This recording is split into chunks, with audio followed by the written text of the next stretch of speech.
Today's unfortunate story is about Rachel Barber.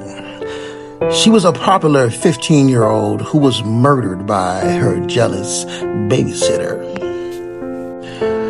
In March, year of 1999, a 19-year-old female named Caroline Reed Robertson killed aspiring dancer named Rachel Barber in Melbourne, Australia.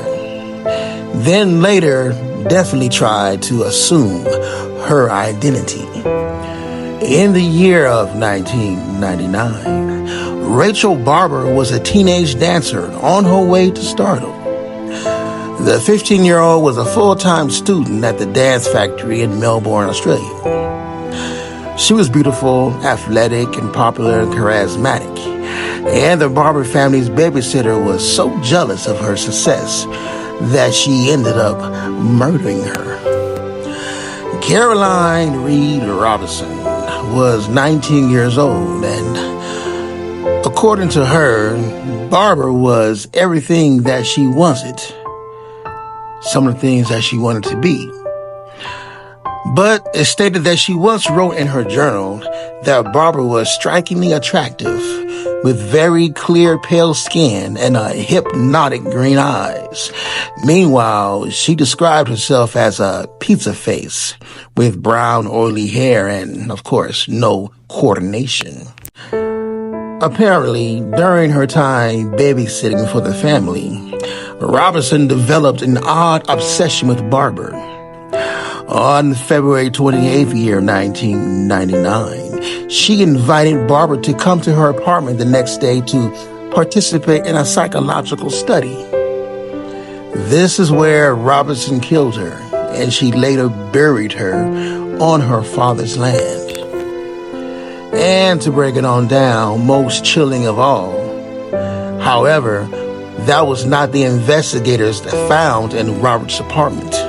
After Barber's murder, an application for a birth certificate in Barber's name was found. Robertson was so obsessed with Barber that she wanted to become her, and she went to the ultimate lengths to do so.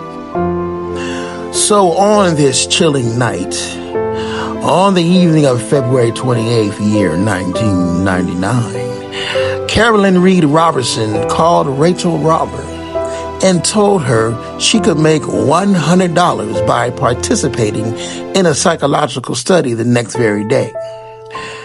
She told Barber to come to her apartment after her classes at the dance factory.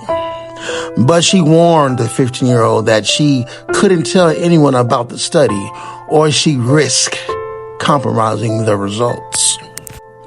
So further in this investigation, Barber didn't tell anyone where she was going after school on March 1st, or even that she'd spoken with the babysitter. She, in fact, simply met up with Robertson, rode the tram to her apartment, and enjoyed a slice of pizza. In fact, Robertson told Barber that they would begin the study by meditating and thinking about happy and pleasant things. As Barber closed her eyes and relaxed, Robertson wrapped a telephone cord around her neck and strangled her to death. Robertson then shoved Barber's body into a wardrobe, where it stayed for several days. Later, she wrapped the corpse in 2 rugs, stuffed it into an army bag, and hired a taxi to help her move a statue to her father's property. It was there she buried Barber in the family pet cemetery. Meanwhile, police were frantically searching for Rachel Barber. Her family had reported her missing after she failed to return home from school on March 1st. But since she hadn't told anyone about her conversation with Robertson, investigators weren't sure where to start. It wasn't long, however, before they were able to track down Barber's killer. As time passed, and in the days after the murdering of Barber, Caroline Reed Robertson became withdrawn. She went to work on March 2nd, but she appeared so ill that after a fellow employee drove her home, according to, she called out sick from work the next few days, lying low at home. It was at that time investigators were trying to trace Rachel Barber's steps on the day of her disappearance. They soon noticed a phone call coming from Robertson in the Barber's family's phone records, and witnesses who had seen Barber on the tram the night of her death noted that she'd been with a plain-looking woman.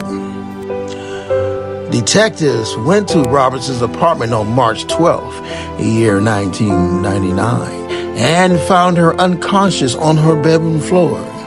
She suffered from epilepsy and had experienced a seizure, likely brought on by the stress of the murder and its aftermath. In fact, in the apartment, the police also found Robertson's journal, which was filled with incriminating material. Only entry read, "Drug Rachel, toxin over mouth, put body into army bags and disfigured, and dumped it somewhere way out." Also in the journal detailed her plan to cover up the murder. Check farm, including bag, Tuesday, arranged bank loan, moving van, night to disguise her, thoroughly clean house, and steam clean carpet, and disguise my own hair. Alongside the journal were 2 applications, one for a birth certificate in Rachel Barber's name, and another for a $10,000 bank loan. Investigators believe that Robertson's intention was to run off and leave under Barber's identity elsewhere. Instead, she admitted to her crimes on March 13th and was taken into custody to await trial for murder. In October year 2000, Caroline Reed Robertson was sentenced to 20 years in prison for Rachel Barber's murder. Judge Frank Vincent noted Robertson's abnormal, almost obsessional interest in Barber and stated, "I find the deliberation and malevolence with which you acted extremely disturbing." The prosecutor on the case, Jeremy Rapke, cited Robertson's infatuation with Barber as the motive for murder. It does not seem likely that the motive is to be found in the accused's obsession, and that her jealousy of Rachel's attractiveness, popularity, and success. In fact, Robertson had never been popular, and she struggled with low self-esteem. She reportedly once painted a portrait of herself that was completely black by trying to magically reinvent herself in Barber's image. As forensic psychiatrist Justin Berry would put it, Robertson perhaps thought she that could become as successful and beloved as Barber had been. Robertson was diagnosed with a personality disorder after the murder, with Judge Vincent calling her a real danger to anyone who became the unfortunate subject of her asphyxiation. She spent 15 years in prison before she was released on parole in the year of 2015. In fact, she never expressed remorse for her crimes.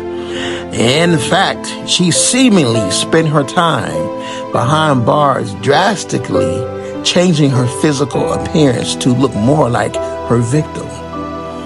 The difference was so stark that Barber's mother noticed it immediately the first time she saw Robertson again. She stated, "There is a Rachel likeness there," she said. "The eyes."